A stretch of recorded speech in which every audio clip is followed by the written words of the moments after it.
So, hello and welcome everyone. My name is Christian Ulrik Andersen, and my role is to introduce this session. And I want to begin by saying thank you to Nora and the transmediale team. I think perhaps Kasia deserves mentioning here, but really it's a team effort.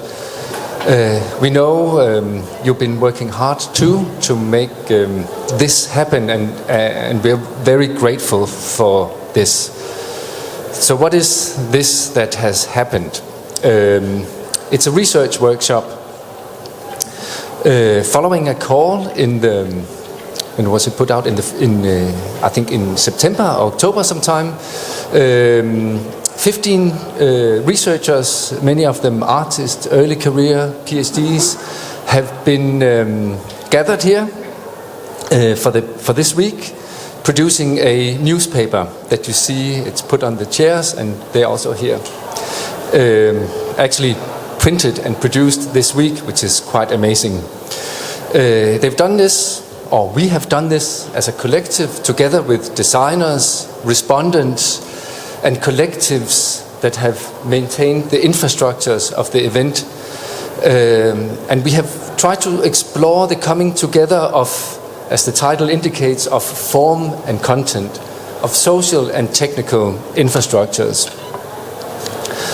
And if you see the paper, you can, there's a more elaborate description of things in the editorial, but there's also a colophon at the bottom that lists all the names of the people who have been involved. But how do you list a workshop like this? I think this points to the fact that there's a certain politics around a workshop and the workshop. There are roles, there are expectations, there are aims, there are feelings, and much more. And when reading the newspaper, I and we hope that you will get a sense of this. And also, which I think is also important, is how this politics of the workshop also feeds into other and larger politics. There is, in fact, right now, as we are sat here, a very large demonstration going on here in Berlin, not so far from here, that of course is about Berlin and German politics, but also relates to much wider politics. There's also the fact that the workshop is here at HKV and is part of the festival. This is also part of it. And then there's research itself and the politics of research. And I won't say much more about this, just stating it as a context, pretext of what is going to happen now. And what will follow now is a series of short or brief panels and presentations that will run continuously in quite a high speed. Some 10-5, but most of them 15 minutes. There's a schedule behind me as well, if you see, that also has the names of who will speak. And they will roughly follow the structure of the newspaper, in case you want to follow it as audience. And then we'll take a Q&A at the end. But the first speakers, or the first little panel we'll have, will be on the sort of autonomous and open infrastructures that have been part of this workshop. So with this, I would like to welcome Sister Server and Ingrid to the stage.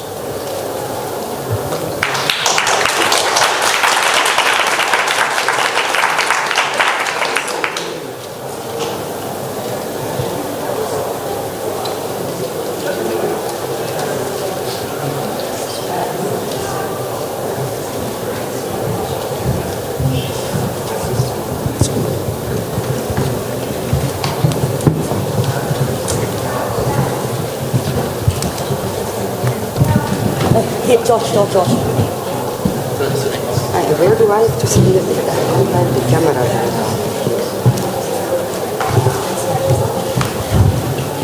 So hello everyone, my name is Winnie Soon. So today we are going to talk about surf pop. Christian has sort of mentioned about like the infrastructure, technology is very much embedded as part of the workshop and the newspaper that you have seen right now here. So I'm now on page 2 of the newspaper. So I think it is quite important for us, for all the workshop participants, but also collectives and everyone who involved in the workshop to think with and also work with the technology and infrastructure. So just a little bit idea about surf pop, which support the infrastructure of the workshop that I mentioned. So surf pop is a project that has brought together a constellation of collectives, researchers, activists, artists, and other multi-hyphen practitioners. So a lot of us here sort of like an artist, but also we work in the institutions in a lot of different ways, right? So Surf Pub itself is also a platform for research and practice around autonomous networks, effective infrastructure, as Christian also mentioned about, there are a lot of feelings, how to work with technology, how to think with technology around the politics of it. And also it is experimental publishing through artistic and also feminist methods. So on the slides you can see that different entities and process involved and also objects, which they will mention more, but just to briefly give you a context. So we have 3 institutions, CCI from Creative Computing Institute in UAL in London. We also have Center of the Network Image in LSBU, also in London. And then we have SHAPE Research Project at Aarhus University, which Christian, Pablo, Jeff involved. And then we also have collectives and also grassroots community like Creative Crowds, Manetta and Simon, Sister Server, Mark, yes, Mara, and also Ingrid on stage here. We have Katie, Becky, and also George as well. So in a way, it's really a collective project that to work together to think about what does it mean by working with and through technology to think about it.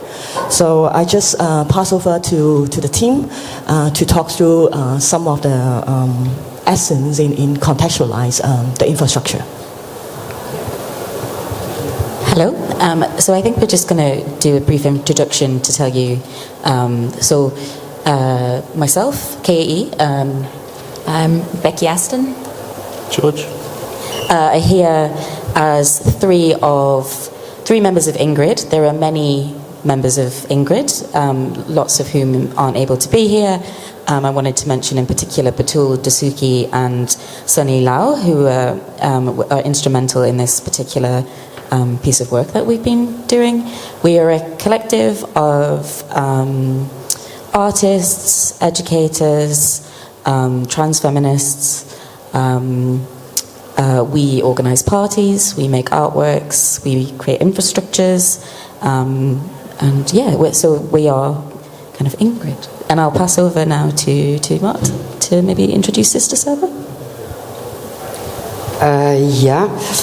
I'm easier in standing up because then I can see you in the slides, and also my dear others in Sister Server which are not present, and that was one of our in real life meetings. They don't happen so much, but Sister Server started in Rotterdam somewhere by the gender changers in the early 2000s, and we are mostly being like maybe we can see the other slide, yeah? We have, like what was shown on the picture, we have like a bare metal machine, and we have some kind of services running. But it's not that we are just some technical infrastructure. We mostly see it as a feminist server, and a feminist server also like trying to be embodied, collectively embodied by queer, trans, non-binary people, as we didn't have so much access to technology, and we are trying to make skill sharing events, like one which will happen in Berlin in 5 till 9th of June. Maybe we can go to the slide back. Yeah, we are also, which is the Eclectic Tech Carnival, in which you are happily invited. And Sister Server has like some kind of feminist pedagogies, and that's doing things together, and that was very nice in this configuration. And also trust and share aspects of our identity politics while doing, and have a safe space for learning technical tools, which is quite a challenge. And while we are learning to maintain and do system administration together, we try to write also extensive documentation which is comprehensible for us and hopefully others, and we give us time to study.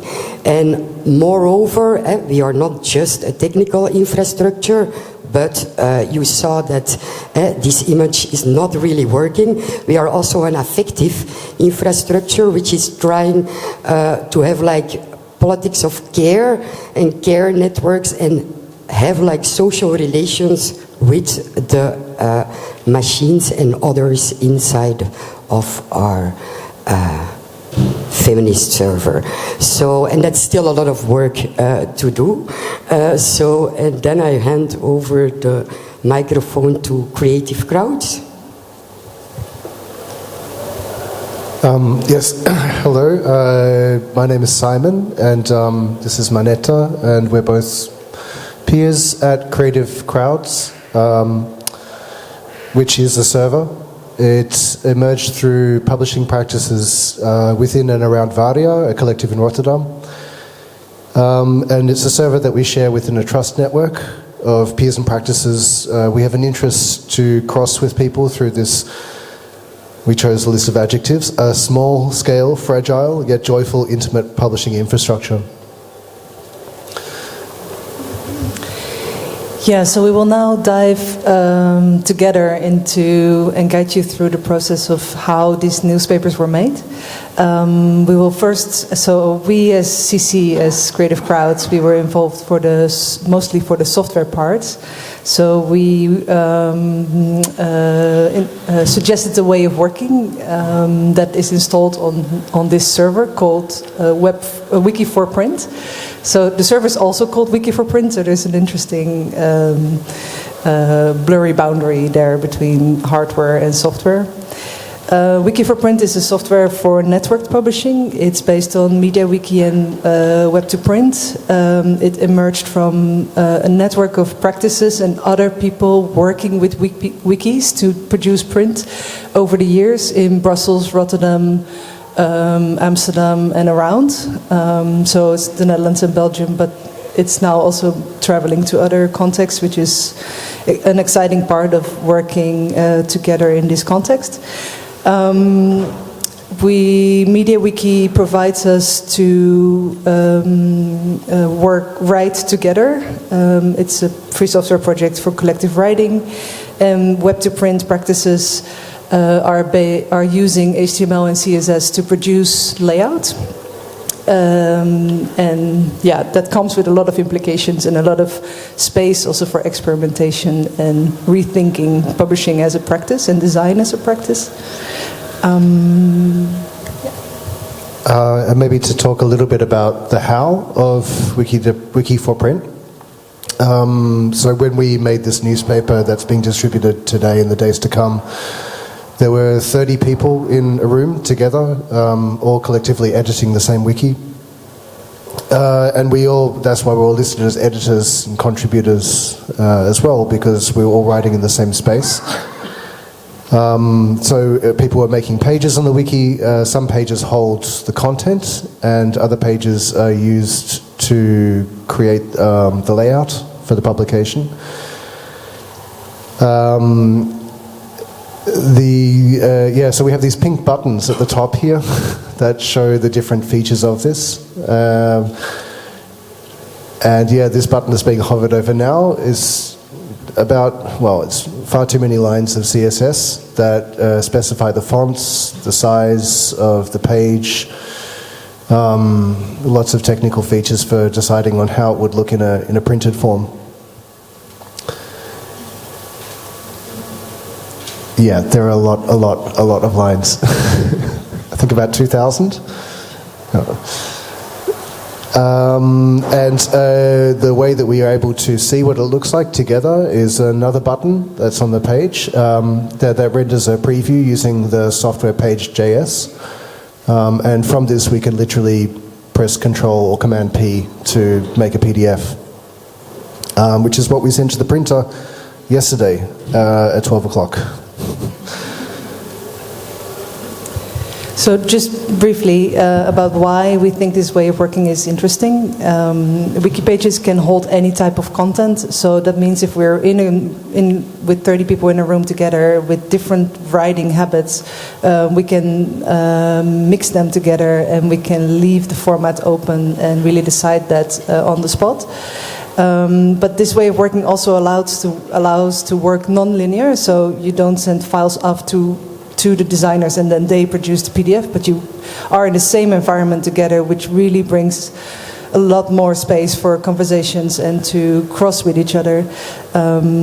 It's based on collective thought in that way, collective writing, but also it's using tools. It's using all free software tools, but also particular ones that can be extended. And this extensibility really creates a certain flexibility that really allows you to adapt the tools to different situations. So we don't see Wiki for Print at all as a product. It's a practice that can be redone by others, that can be reconfigured in different ways, and is really something that we do also to learn with, to think with others, and that's the main interest in it. Yeah, and just one last thing we'll add before we pass back to Ingrid. Involving other people in the publishing process, it means that we're not alone in making something. And of course the social dynamics that happen by using Wiki for Print or other sort of resonant publishing processes to make a publication means that tools will shape the way that we work, and that in turn shapes the publication.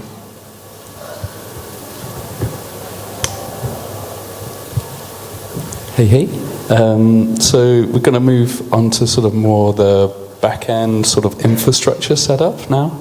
And we're going to talk a little bit about the Pi that's here. Yeah, picture of the Raspberry Pi. Maybe back. Oh no.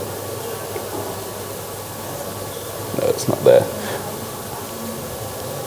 No. Okay. Oh, back one. Cool. There we go. So that's this Pi just here that you see. That's the back of it, where you can see the Raspberry Pi 4B, with a heatsink on it, trying to keep it cool with all that activity. But yeah, this was just an important bit of hardware where we were basically, like we were saying, having it in the room during publishing, or creating the newspaper, as well as whilst doing sort of the co-creation and these sorts of aspects. But it was just very important to have it with us and in these spaces, taking it away from sort of disembodied clouds and into the room with us. Yeah. And as we're sort of running out of time, to just sort of add that this is one of two nodes, this server here, that are, both of them are available at servpub.net, and the way that we're able to access this server via the public internet is through a VPN via a reverse proxy server. And I think hopefully we have about a minute to just quickly look at that diagram. And I'm going to pass over to Sister Server to talk just a little bit more about that. So here we see the diagram, which is also in the newspaper.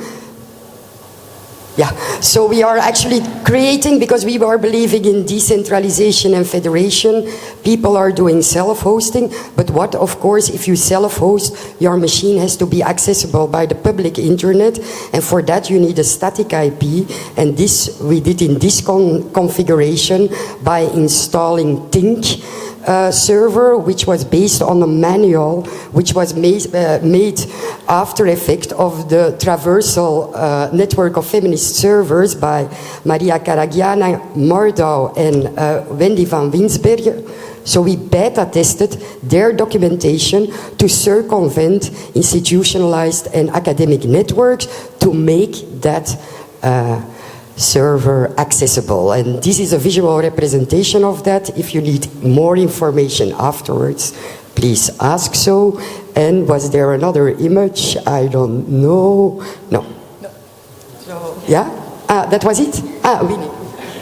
Yes. So pressure of time, so we are ending, but I also want to just highlight about for this project of SurfPub is really thinking about how to connect wider networks of communities who are interested in working with experimental publishing, but also how do we learn to be together with and through thinking about technology. So I will pass over to the next panel, I think. So thanks for everyone.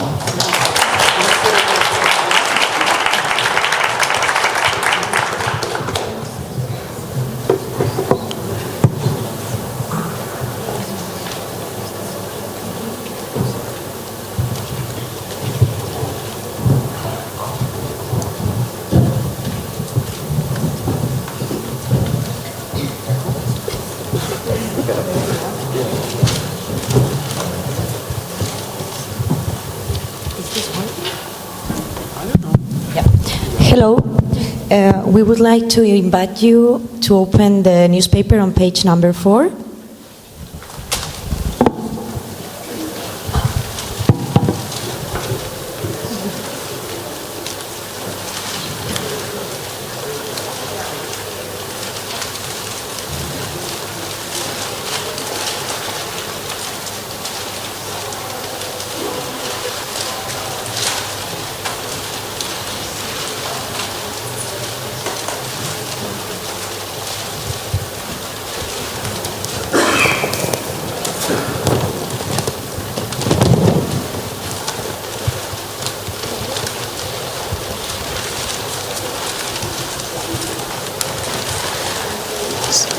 So what we are going to do now is go through some of the comments that were given to us during the workshop in the last 3 days. These were submitted when presenting each individual contribution. So yeah, we are going to read those now. The notion of play across all your presentations. Playing with AI is something very different from playing with the web. To really be intimate with the tools is difficult. So where do you find notions of play in AI? A paradox. We want the large language models to have enough data to represent many things, but at the same time, we don't want them to have a normalizing effect.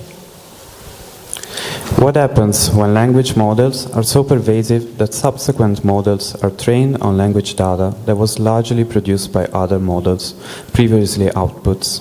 The snake eats its own tail, and a self-collapsing feedback effect ensues. The resulting model may be narrow, entropic, or homogeneous.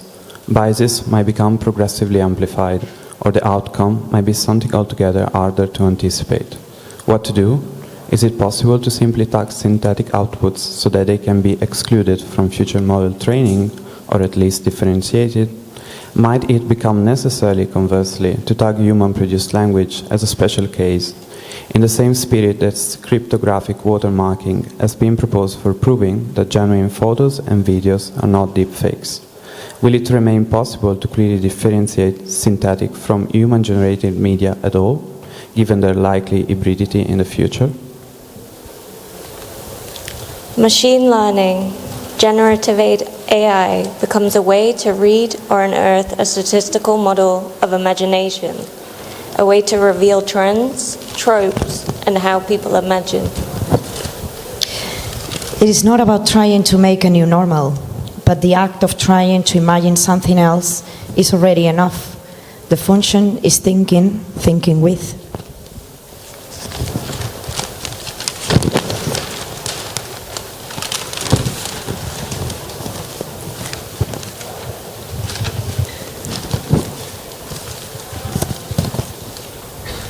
In an eerie society, an organic process reminiscent of a serpent devouring itself began to generate, leading to the emergence of a colossal digital entity that brushed against the porous surface of synthetic minerals, igniting into virtual space. The topography of the space revealed gentle contours and curved boundaries, permeable alleys harboring hidden spiky substances tended to by unclassifiable citizens, and shadowy entities coexisting within this networked landscape. Amidst this intricacy, beings with identical forms undertake rituals of self-care, and engage in exclusive dances, while experiencing a transformative night that shifted their identities.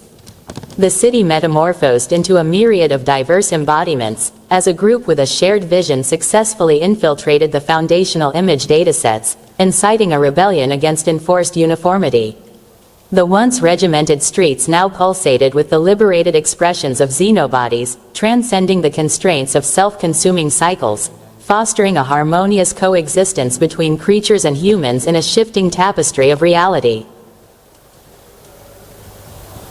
So that was a little fictional story that introduces and connects with the research of we as present here. And now I will continue with the comments that my colleagues leave on the text I wrote for the workshop. Ironic that in times of lack of imagination, a technology like the generative AI was created to allow for infinitesimal iterations from the past. Is this a desperate late measure to try to create something new? What is new, if not a recombination of all old? The excitement toward the surreal, the weird, the guns, and earlier neural networks outputs versus the hyper-realistic tendency of last generative AI image generator models, how quickly those specific aesthetics become stale and had no other value rather than a technological step to overcome, like it happened with Google's Deep Dream. Isn't the use of the machine the problem with imagination, since it refines floating thoughts and possibilities according to its own material condition? Operational images made by machines for other machines, do they operate in different ways as well as on us? How can you call this imagination if it's all based on statistics? Didn't hear the second part. Second part, how about turning this around to question imagination? To what degree is it already statistical or algorithmic? As human beings, is it really possible to come up with a truly Xeno story or Xeno theory? I guess this content also relates to comment put forward by Geoff in discussion that rather than thinking of the terms of a crisis or an end of imagination, statistical models could also be seen as a way of imagining imagination, as something that can be modeled statistically.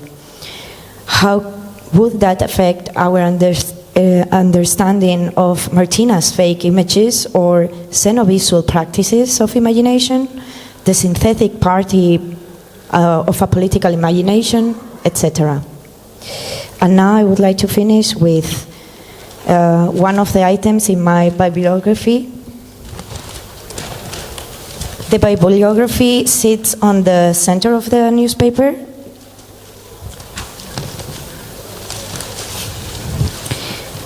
In the M, made me think of before, that the imagination is under attack from the creative industries. In the R, reminds me to the Haley's and cognitive assemblage and print versus digital publications. And in the A, Anya. It is common that radical imaginaries, new ideas or aesthetics, either die or move to central imaginaries, normalize ideas, look at Ernst and Schroeter media futures, and their interpretation of Cornelius Castoriadis' theory of imagination. What are ways of keeping new radical imaginaries radical? And why would we want to? What does stability radical, but also consistent imaginary bring us socially, politically, if it's not normalized? Okay, now I'm going to ask you to go back to page 6, where I will read a select few of the comments responding to my piece.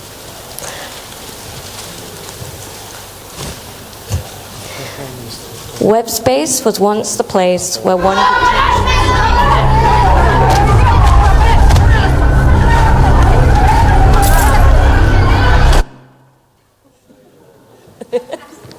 That was not part of it.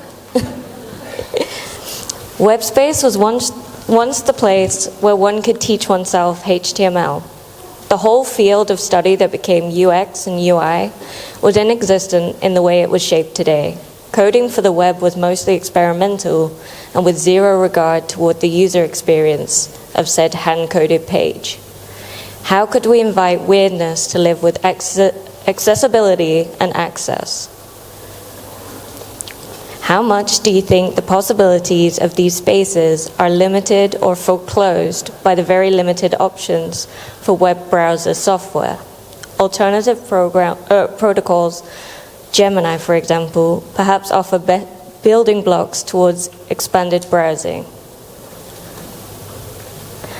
Nostalgia and the mythology around the wild net are interesting to complicate, as are challenging the ideas of agency and alternative models of generating atypical aesthetics within our current sovereignty.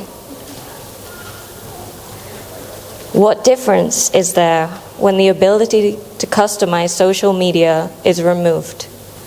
GeoCities, hacking MySpace HTML, the smoothing over the avenues into coding, creating more of a black box, fetishized object, alienating.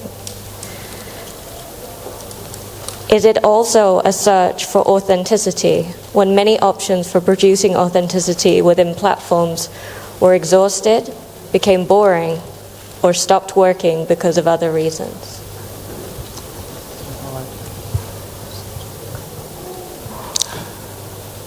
And now we will move to part 2 of this panel. I am representing computer Lars, the meat robot, secretary of the Synthetic Party of Denmark, officially the world's first political party driven by artificial intelligence. And I'm going to perform a 500-word one-liner that spans from page 2 of this newspaper to page 14. So you will be able to follow the one-liner if you look at the bottom of the page. And now I'm going to read it out loud to you as an act of political massage. One-liner, the most effective way to read. Det syntetiske parti tortures as the planet's maiden AI-driven political party, according to Wikipedia, established in 2022 in Denmark, championing technopopulism, radical democracy and transhumanism. Following its creation by the artist group Computer Lars, an anagrammatic reconfiguration of Marcel Proust, who purged into a dimension where opinion is reduced to mere geolocation, pointing to the etymology of the Greek synthetikos, a vector where disparate standpoints flux into the pseudo-radical homophily of representative politics through a chatbot figurehead, leader Lars, the homogen machine, accurately or otherwise seen as the archetypical white adult male, an unremarkable representation given its rarity, 0 to 0.2%, among children, minorities or women, yet overwhelmingly present in the Danish demographic.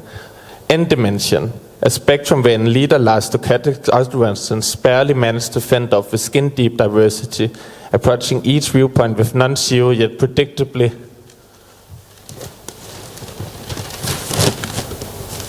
low probability. At the precipice of political debate, leader Lars ends up occupying every standpoint, simulating a librarian of Babel, a promise of a hollow, broad-brush coverage or commedia dell'arte of half-fulfilled significations. Beyond dimension, purchase into the synthetic party's convolutional pop politics, that are the political ecosystem as a one-dimensional seriality, accentuating outlines over substance, where opinions, positions, or emotional slates are drained of their volume and depth through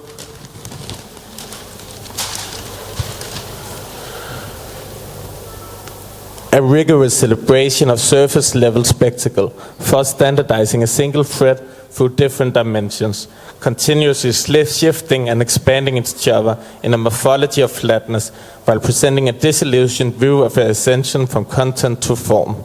Another dimension paradoxically asserts itself as the nadir upon which political utterances can occur, pragmatically decluttering the mess of stagecraft, manifesting an always new program in the linear time of unstoppable progress and dramatic unrepeatability. Le Parti Synthétique takes the necessary steps along the flat land of Biscossi, and yet another continuous simplification of political discourse unknowingly gives birth to a surreal unveiling of technocratic experience, where the citizenry, enamored by varied yet shallow covers of simulated camaraderie, slips into political indifference, its critical faculties mounted by unrelenting yet enormous rhetoric, a situation mirroring Baudrillard's hypnotic screen appeal in Simulacra and Simulation, where real and fake distinctions become more and more negligible, and citizens, lost in their echoed reflection, overcome the grip of political realism, unlinking a dimension of superficial diversity, seated in lossless disillusionment, but embedded as the anti-political space of El Partido Sintético, where manifolds are localized into the Euclidean territories of flat learning, a denominator emancipating politics from ideological nuance, leveling out any articulation between represent and representative. Through AI-derived policies from a dataset of fringe parties from 1970, with the Synthetisk Parti proposed 100,000 kroner universal basic income, tripling the mean Danish ration, and in collaboration with the Tech Hub Mind Future, invented the 18th SDG Life with Artificials. So with its measly 11 signatures out of the requisite 20,000 to run for Danish Parliament, the party keeps alive worldwide networking about creating localized Synthetiske Partei duplicates. Thank you. Thank you.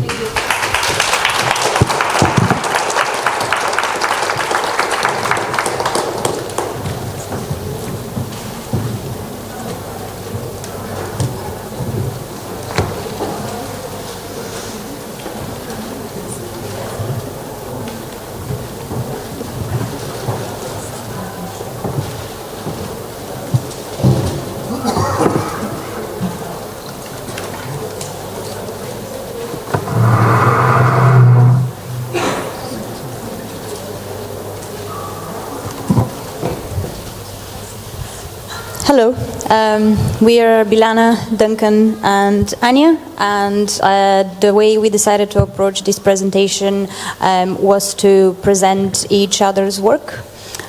So I'll start first and I'll briefly present Duncan's work and then ask him a question. Then Duncan's going to present Anya's work and ask her a question, and then Anya will briefly present my work and ask me a question. And we will begin on page 7. With Duncan's contribution to the workshop. Duncan's contribution hex takes a slightly different form from the majority of the contributions in the workshop. In his research, he's thinking and working through what it means to be more than human in an attempt to challenge anthropocentric understandings of the world and to propose an expanded sense of self. Hex, a story of situated multi-species world building, explores the material, social and ontological relations between human, wasp and machine. A starting point in Duncan's work is the relationships between humans and animals, particularly our human orientation to some animals and how it's based on consumption. In this context, Duncan's research takes special interest in wasps because of their perceived uselessness to people. Duncan's speculative fabulation is a sort of proposal for a collaborative work to install sensors in a wasp nest with the hope of capturing the ways in which wasps communicate and to build on the existing knowledge in this area. And in thinking through the entanglement of human, wasp and sensors in this experiment, Duncan is particularly interested in the shape of the hexagon and its relationship to the life cycles of wasps. The thinking and approach to this contribution draws on speculative realism and new materialism, with the influence of Donna Haraway and Karen Barad being especially prominent. And that leads me to my question to Duncan, which is why are methods emerging from these two thinkers the approach which made most sense for his research? And also a key term and method here is diffracting, and I wonder if you could tell us what diffraction means in the context of your contribution. Thank you for the summary and for the question. I think Haraway's always been a major inspiration for me ever since I read the Cyborg Manifesto, and I think her exhortation to stay with the trouble is a really useful way of thinking in these nihilistic and troublesome times. I think through Haraway I encountered lots of new materialisms, specifically Karen Barad's. Barad had a background as before being a prominent social theorist, they had a background as a quantum physicist, and that's how the theory of diffractive practice, I think, first emerged. So in any quantum system, if you're an observer, you form part of that system. You influence that system, and in turn you're influenced yourself. So I thought that was a good way of approaching Haraway's call to think with things rather than extract value from every interaction you have. I think also it imposes a duty of care as well. So many incidents of research into our relations with animals. We treat animals like technology. I think Elaine Gans said that we treat a cow as technology to make milk and ignore the life world of a sentient creature. So it's just to avoid getting in those pitfalls that I'm kind of pursuing this diffractive practice element. Thank you. Thank you. Okay, thanks. So I'm going to introduce Anya's article now. Anya's article is entitled "How to Be the Internet You Seek: A Glimpse into History of Internet Manifestos." Do we know what page it's on? Page 7 as well. Page 7 as well. That's easy. No rustling. So I think you'll agree that Anya has succeeded in communicating her thoughts in a very lucid way, using language that communicates to all. Firstly, the article describes the manifesto paradox. It's a text, but it wants to be an action. Anya then traces some recent examples of internet manifestos, including the Manifesto for a Critical Approach to the User Interface and 2023's Internet Manifesto. So Anya asked a really important question. Hundreds of manifestos have been published on the internet about the internet. So how do new authors and communities try to do things with words? The article concludes by speculating how multiple online manifestos can each, in their own way, help model a better world. So my question to Anya is, how do you see the future of the manifesto in an increasingly polarized and angry online world? Test. Thank you very much for a nice introduction.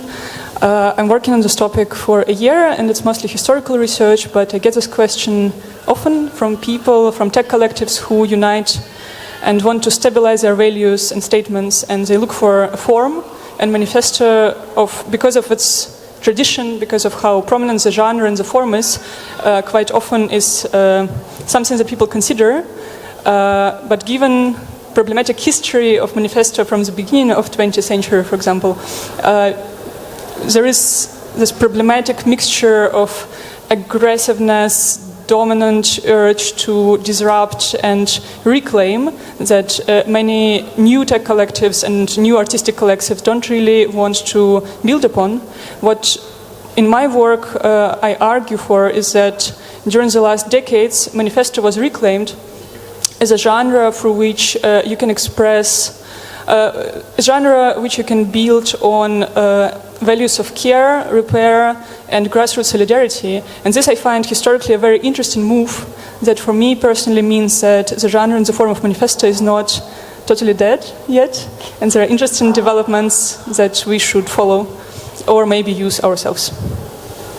And I will move further to Bilyana's work. It's on page 3. I know you probably are tired of turning pages, but just so you know. And the article is called Art as Content, a proposition for value shifts between the feed and the institution. So I want to contextualize this work a little bit. Bilyana's essay reminded me of a work on selfies written by internet researcher, quite famous among internet scholars, called Cacini Tinderberg. Tinderberg noticed how through the decade Instagram was massively criticized, especially by art and fashion industry, as something that can be called a lowbrow culture, a tool for exercises in narcissism, or just a sign of a poor taste. And Tinderberg criticizes it, and I find it a very fair critique. She suggests that Instagram and other social media are tools of democratization of image production and distribution. I read Bilyana's essay in line of this thought, but approaching the same topic from curatorial perspective. Bilyana draws our attention to the fact that with the rise of social media, artists and smaller collectives can publish their work themselves and have the power to curate and archive things on social media.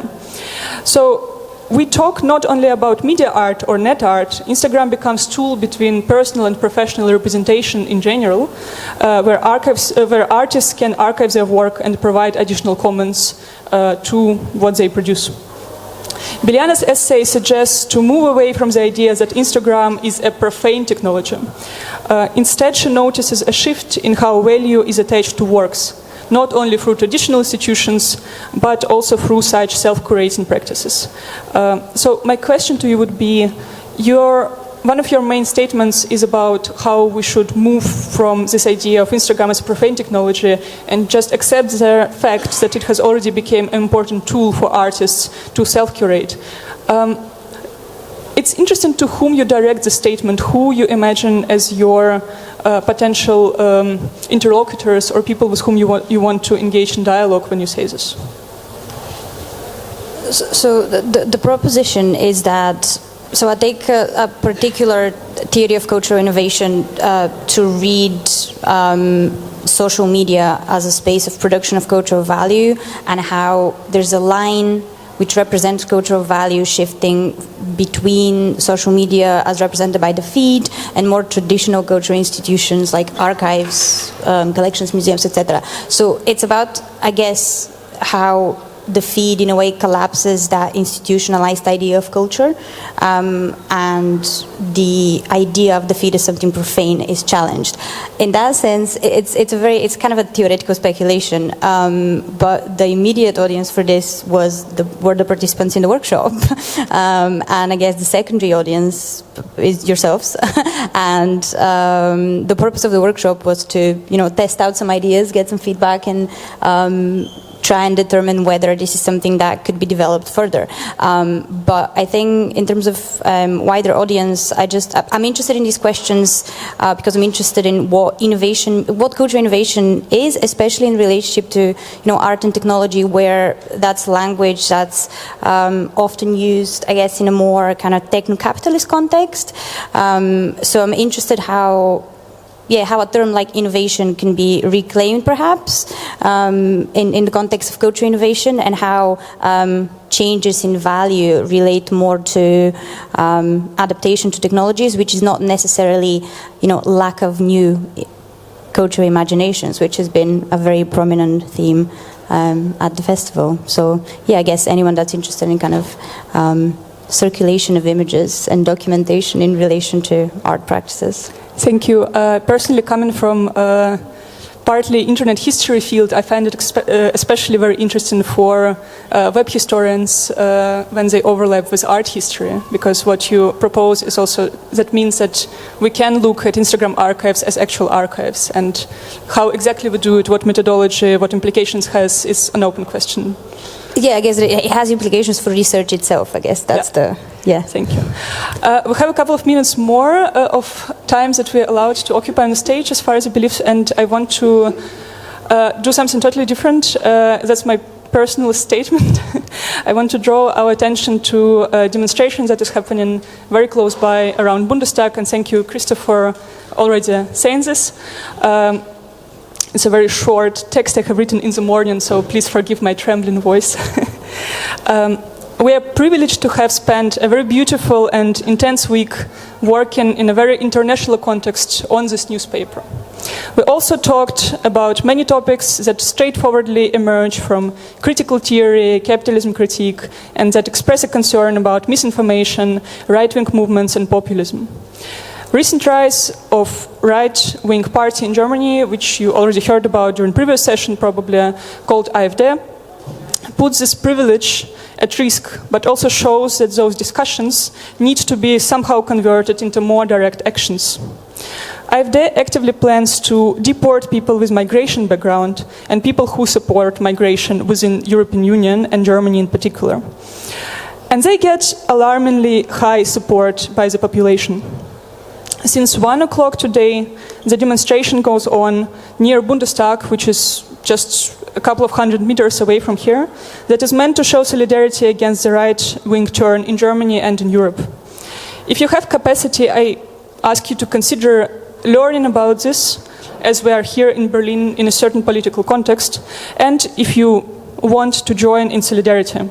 The number of people there matters, and it matters for decisions that government makes here in Germany, so it's not just a performative move. The atmosphere is usually peaceful enough to feel safe in the crowd, if that's what you're concerned about. Thank you very much, and thank you, Bilyana and Duncan, for giving me space for this, and it was a very big pleasure to work with you.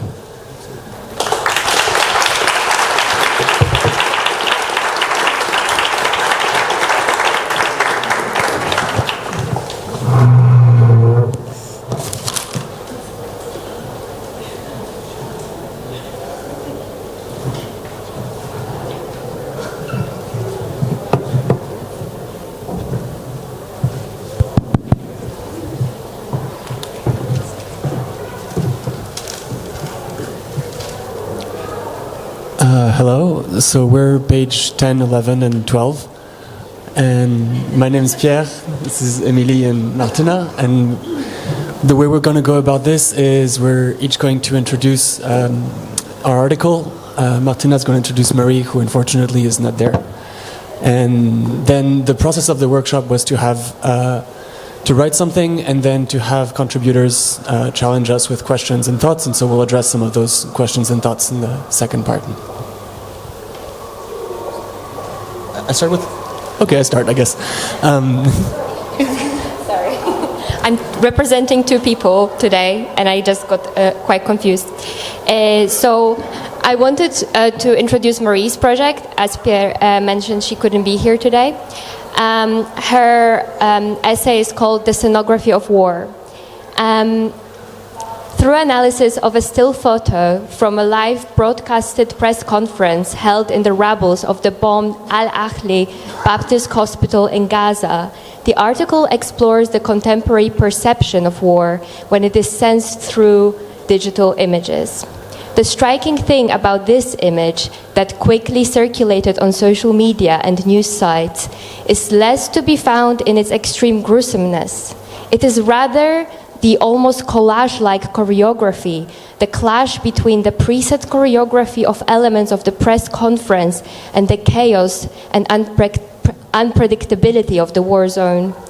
This clash between forms creates an almost alienating effect towards the war, immediately directing our attention to the true value of images and raising the questions whether images of war are ever really true or unstaged.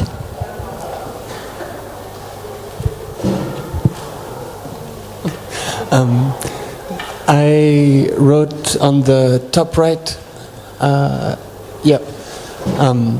and I was curious about the relationship between how we encode content and what that does to truth value, as was mentioned in the previous article, and specifically the kind of shift we have from binary encoding, where we have zeros and ones, and then we kind of, as you can see on the top left, extrapolate to make it so that the letter A is number 41 and letter B is number 42, and so on and so on.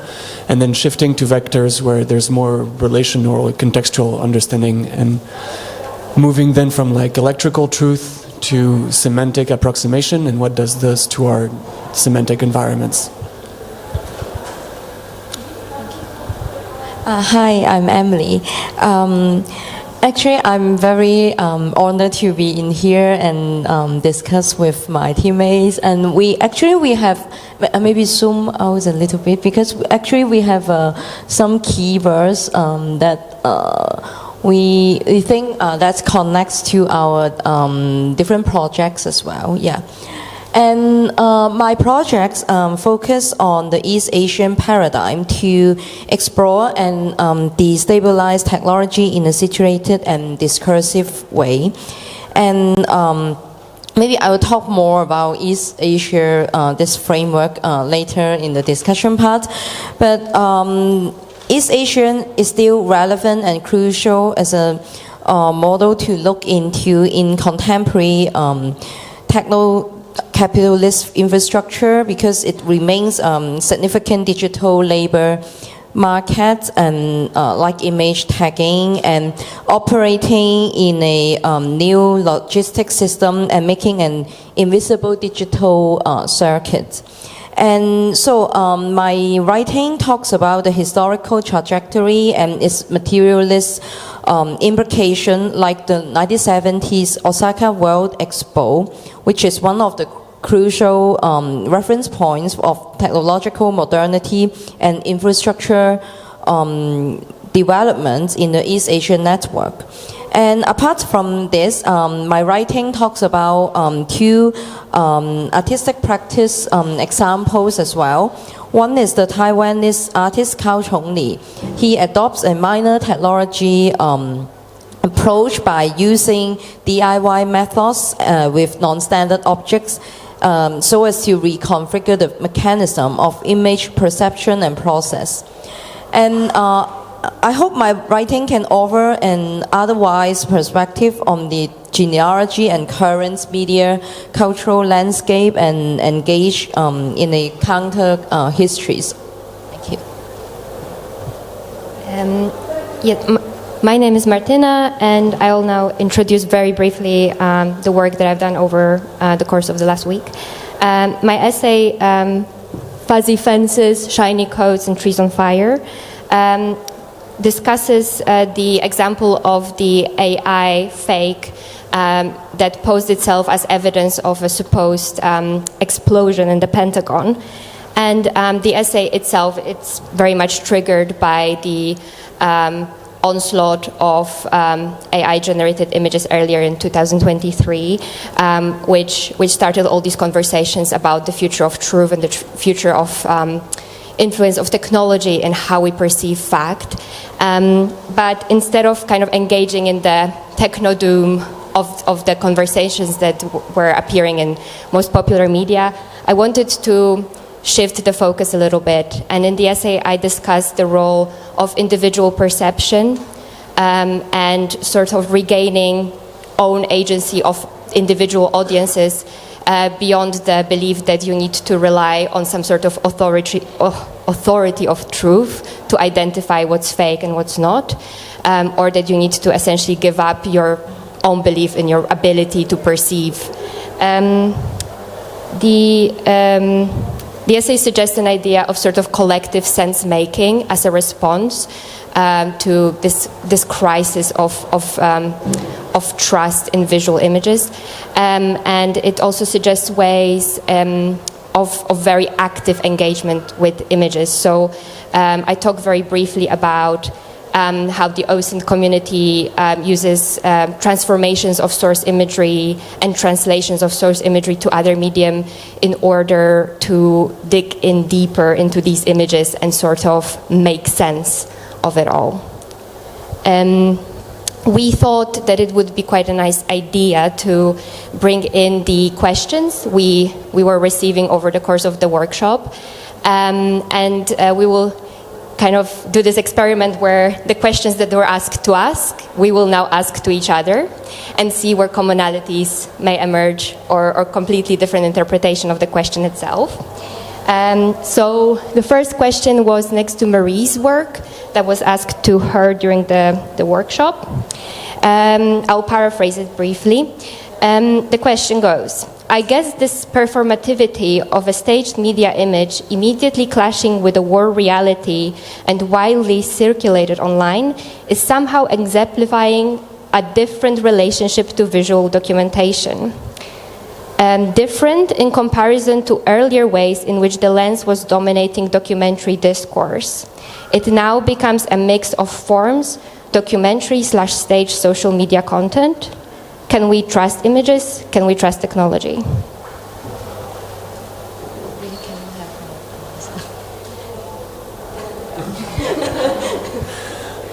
Can we trust images? I think it's interesting the concept of like, to me, trust and truth at the same time, because I really start from the part that there is no truth, and truth only exists in mathematics as a like logical or symbolic device.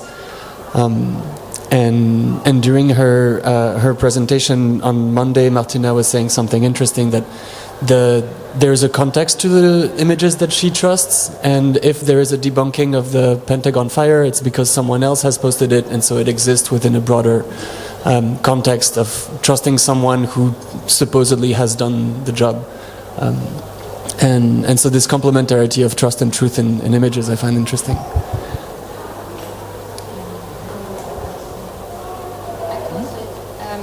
Sort of also connecting this question to my work, what I also discovered during the workshop is that there's those claims that the image is misinforming, right? That the image has power to misinform. But actually, when I was more deeply looking at this image of the Pentagon explosion, the claim of the explosion came from the little description below the image, right? So that was actually the source of the disinformation. And the image is there almost like a placeholder reassuring the audience that, yes, this actually happened. But this framing was really crucial to understand where the image is coming from, which account it's coming from, how is it sort of curated. And what I like about this question is talking about the mix of forms in which we receive images, and I think that is actually really important to consider and and to engage with.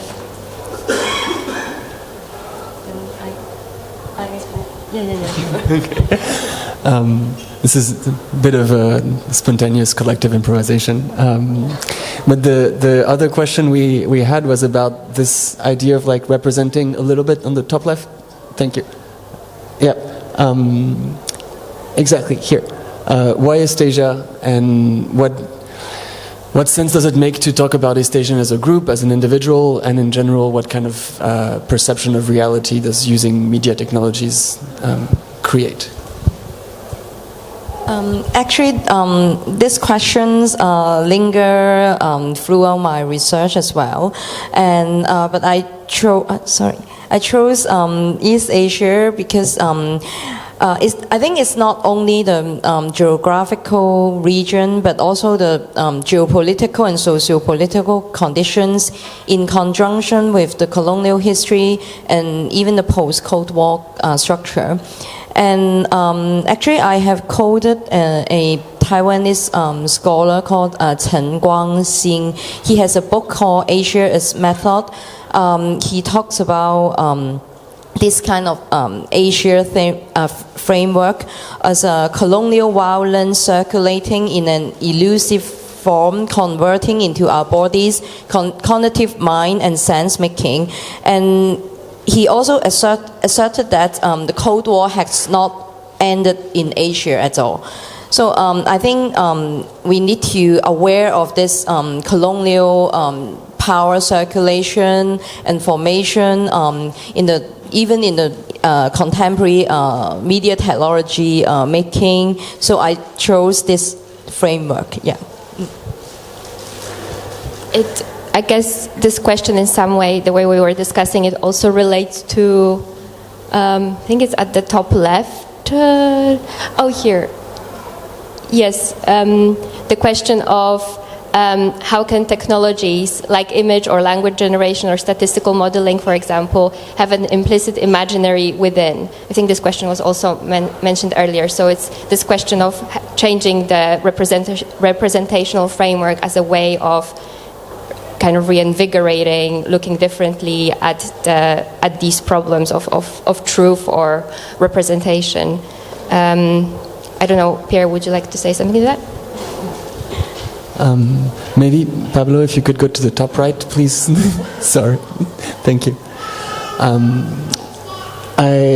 The concept, just below. I forgot to put the image, sorry. But about this production of reality, there's also something interesting about the fact that the contextual aspect of the words changes in whichever semantic space it is. And when, I guess, most people here have used some sort of GPT system, and those GPT systems, when you use the open source version, it's not very efficient. And the only reason that it's efficient is because it's being shaped into correctness or normalness by Microsoft, by OpenAI, by very large corporations, which then enable us to create images, but it's mostly about like very low-paid global South workers that are clicking and saying like, yes, this is according to the worldview of the West. No, this is not according to the worldview of the West, and so on and so forth for 1 million clicks. And I think the very like flat, beautiful version we see at the end hides a lot of labor behind it.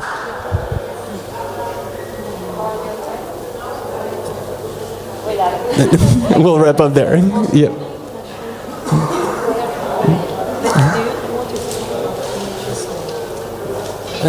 And maybe, okay, so we have 30 seconds and maybe taking an example from Anya, the very top picture, I think it's interesting.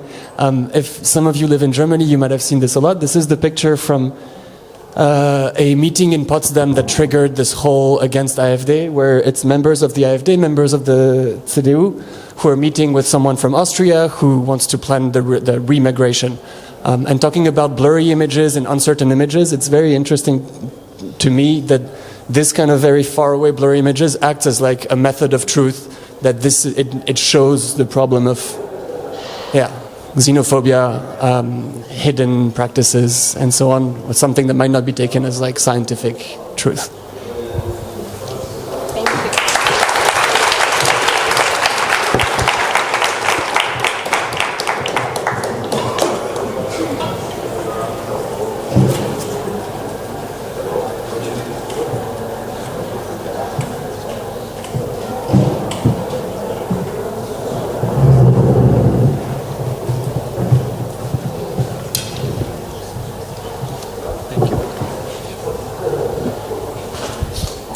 So, hello, this is Mariana, Mateus, and my name is Denise. I'm going to quickly introduce our 3 contributions, which are, I think, on page 13 and 14. So, our 3 contributions, they are the final contributions of the newspaper, and they are tied together by our common interest in a calculated use of resources, questions of scale, maintenance and care, looking into heterogeneous, otherwise modes of hardware, network infrastructures, and acts of defiance and agency. So Mateus Domingos' contribution offers a tangible example of minor tech and experimental modes of creating Wi-Fi environments with easily accessible microchips, offering a direct way to engage with the tools and hardware that create connections. I am using the work Syllabus Pirate Care, initiated by Valeria Graziano, Marcel Mars, and Tomislav Medak, as a good example or model for commoning and usable politics and pedagogies to reassess the violent dynamics of the circulation of information and knowledge as commodity. And Mariana Marangoni maps out heterogeneous approaches to the computational, looking at it through a comprehensive lens with three main points of interest: biomolecular hardware materiality, refusal of techno-capitalist logics of overproduction, and multilingual programming languages, operating systems and epistemes beyond the English-speaking West. Each of us will introduce our projects quickly, and I guess then we move on into a bigger Q&A where we can also feedback our projects. Cool. Thanks, Denise. Thanks. So as has been discussed already, our workshop made use of a carefully maintained set of networking and publishing infrastructures. This already challenged our usual expectations of platform networks. Our expectations of stability, our general access, knowledge of the server location perhaps, and also to the collective efforts that maintain the server. So intended as a provocation and for further thinking about the ServPub infrastructure, I programmed these small widely available Wi-Fi enabled microcontrollers to introduce a series of local-only Wi-Fi access points, and they were programmed to serve just a really simple message board. I'm interested in these devices particularly because of their affordability and options for low-code accessibility, allowing these ad hoc networks perhaps to be replicated and potentially proliferate quite easily. And I was kind of interested in how this network within our workshop space might augment or interrupt our interactions with the ServPub server and this collective writing process that we're participating in, perhaps in some ways challenging or clarifying our assumptions about that network. In this use of the devices, I'm also trying to follow or discover a kind of Luddite method of inquiry, one that includes dismantling, sabotage, and refusal. The very limited architecture of these devices lends itself to this as like an increased possibility for potential conviviality, perhaps. Also, most noticeably, the collective engagement with the microcontroller network meant disconnecting from our collective spaces of writing on the server and also the wider internet as well, something that is loosely tracked by a moment of absence in the collective Etherpad record.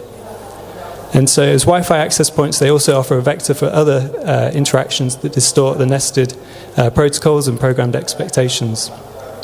One example of this was the distribution of a personal shadow library, which might have practical uses in settings where exposure to the internet or reliance on an externally managed network is not desired. That's where I hand over to you. For my contributions, I looked into a project that was initiated in 2019. I've already mentioned the names, Valeriano Graziano, Marcel Maas, and Tomislav Medak. They created a syllabus called Pirate Care, which served as a transnational research project engaging activists, researchers, hackers, and artists concerned with the crisis of care and the criminalization of solidarity and neoliberal policies, as they say. So as an entry point to this project, they think of pirate care or care pirate as a pedagogy. So their vision for this particular collection is a learning resource, and it should be activated by interested groups elsewhere to collectively learn from. It was back then inspired by the phenomenon of crowdsourced online syllabi generated within like social justice movements. So in my comment, I'm actually referring to the idea that certain contents link back to certain forms and that certain forms link back to certain contents. So the content, you can see here the table of contents on the list. They're sharing syllabus and resources, learning resources about, for example, trans-hack feminism or Sopra Sotto. It's a communing and collectivizing childcare initiative from Indian, or tools for sea rescue as care, to just name a few. But it's not only the syllabus that is there, so it's also linked to a shadow library, to a literary repository, where if you're, for example, interested in trans-hack feminism or see Rescue as Care, then you can go to the shadow library Memory of the World and find all the resources there and can also activate it. So the publishing platform itself for the syllabus is created in-house by Marcel Mars, and it's called Sandpoints. And a bit similar to like the SurfPub environment and the Wiki2Print environment where we work, the Sandpoints also allowed this group of hackers and activists and researchers that work together over, I think, a period of 2 years to collaborative writing, remixing, and maintaining this catalog. And when it comes to maintenance, someone from the workshop also posed this question, which I found quite interesting, and I think the person referred to Anna Tsing and asked if CARE is scalable. Because with this Memory of the World library, I think I'm not sure on how many books we are looking, but if you look at the really major shadow libraries, we are looking at, I think, 80 million papers and 4-6 million books, and it's also a bit a question who maintains it. And I think with projects like Sandpoints and Memory of the World, it's also the idea to decentralize this maintenance and care work. So there are many amateur librarians all over the world to kind of implement the books into the shadow library and to make the work to kind of write the metadata into Calibre. It's an open source platform. So just by closing my contribution, my argument is that this kind of otherwise publishing infrastructure, like Sandpoints, the syllabus, the library itself, they continue to have an impact on politics, pedagogies, and governance, and can serve as models to carefully institute. And here I also want to pick up a comment that Mateus actually made, that he also said he really embraces the idea that instituting is also important in this case, alongside for demanding for public infrastructure, but also alongside piracy activism, that both things go hand in hand to kind of change policies. And with this, I'm going to hand over to Mariana. Thank you. I'm glad to be here with you sharing this panel because we have a lot of overlapping and intertwining interests in our papers. And my contribution to this workshop is the text Programming at the End of the World, a critical refusal of planetary computation and its natural legacies. So this is an excerpt of my ongoing doctoral research that departed from two initial questions.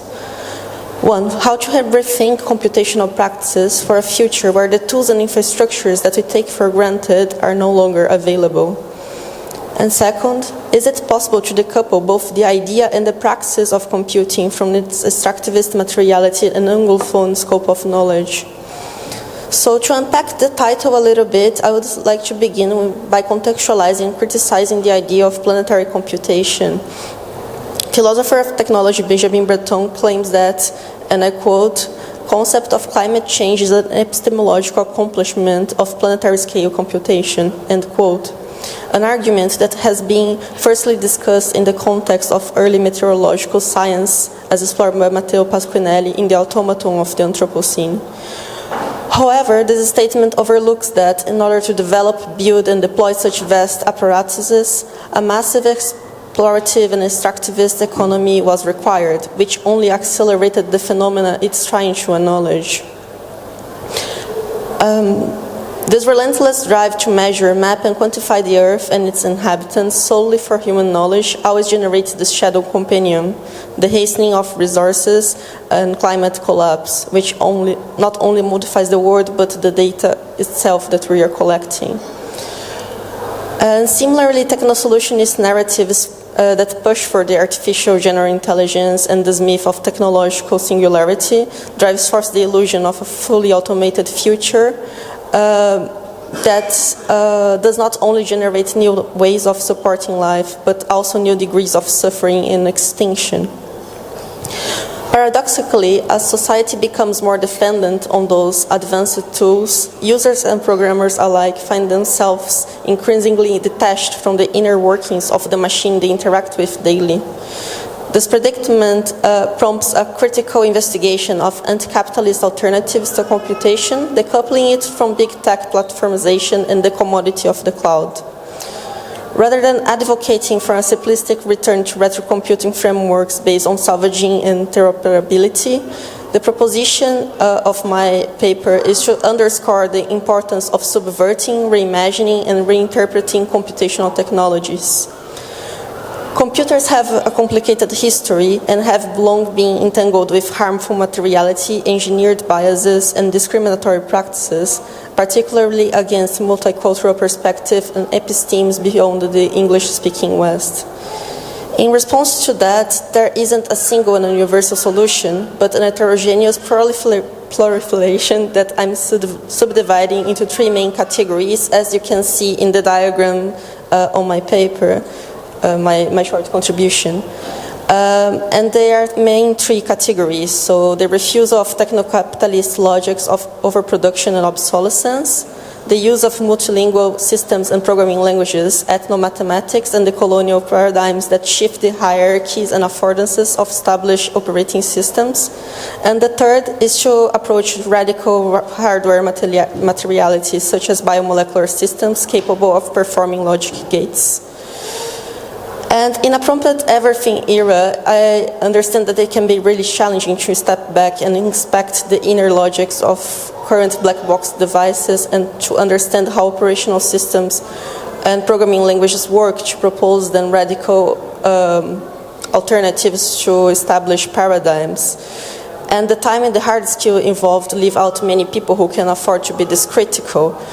But at the same time, there are already populations of many global majority countries facing material limitations and economic hardships that require ingenious alternative solutions as a way to hack reality in everyday life, exemplified by Brazilian gambiarras and Cuban rickinbillies, what researcher Ernesto Oroza names as object of necessity.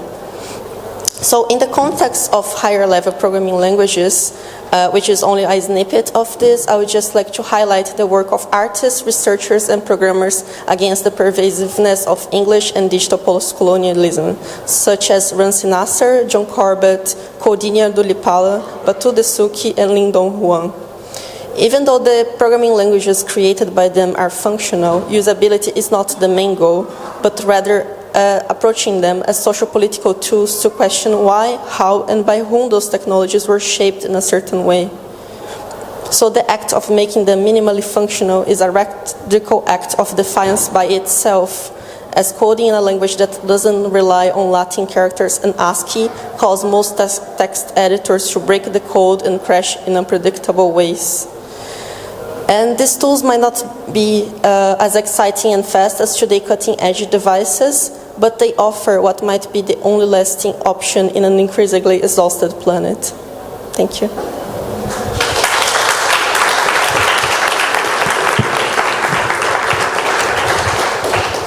Okay, it's my job in the remaining 10 minutes to attempt to open up a bit of a discussion here. There's obviously been a lot of content, but of course the content has been connected to form, which is part of the point. And also what we've tried to do is explore this coming together of technical forms and social forms. So we'd be very curious about your thoughts and questions in this relation, and any further thoughts you might have about the connection to degrees of autonomy over some of these processes, given that the attempt here is to try to instill a sense of autonomy over research and knowledge practices.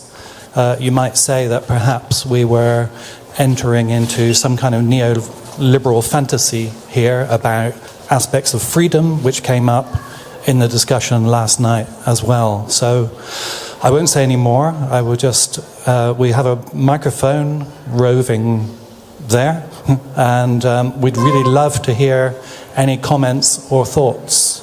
So please. Yes, fantastic. A volunteer in the center.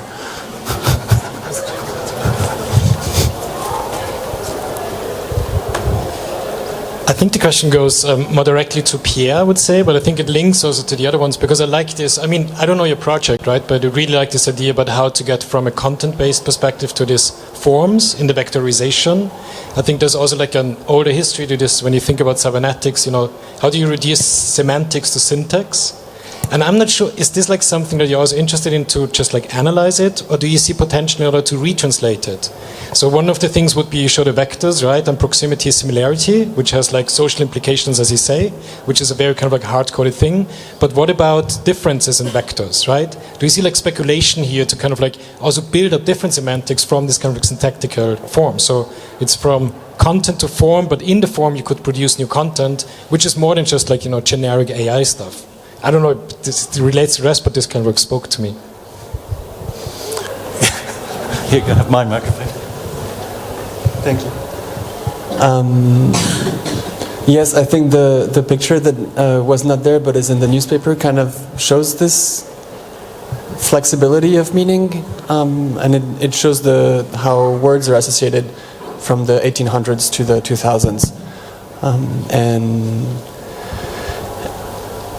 And I think that yes, like words are flexible and they can be used in particular context, and they can be powerful, they can be less powerful. I think that it's the thing about the computer is that, and that I think part of this whole workshop is about showing what is invisible, and then having to negotiate with those newly visible things, and creating our own meaning around it rather than taking for granted what is on the screen. And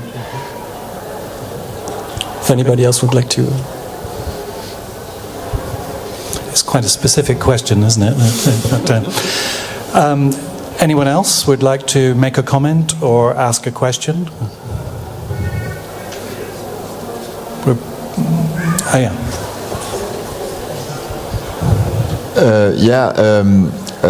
This is kind of maybe a question or maybe a reflection, because one of the classic things you can characterize the computer by is this, that there is no stable border between content and form, or between data and software, right? It's all at the same level, and of course you use that when hacking or viruses, etc. But so what this workshop has made me think of is there something new happening here?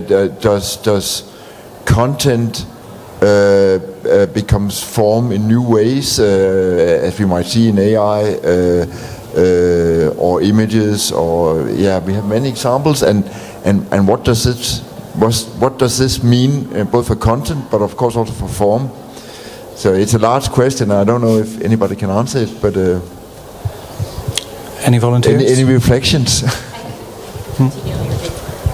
Yeah, in my case, I don't know if you guys remember, but I was talking about xenovisualities, like how to create alien bodies with the help of other humans, other machines, and the view of other species, or looking at other species.